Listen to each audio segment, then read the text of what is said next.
drew a person with like braces and glasses and a snotty nose really happy because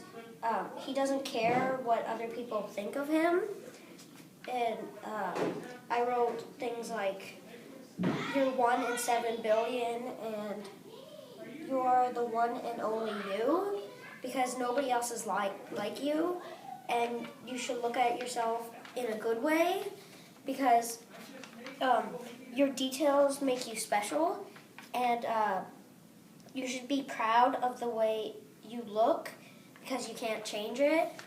and always look on the positive side and not on the negative one, and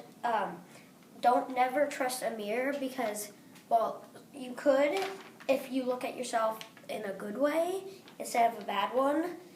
and this person looks at himself on a good way, and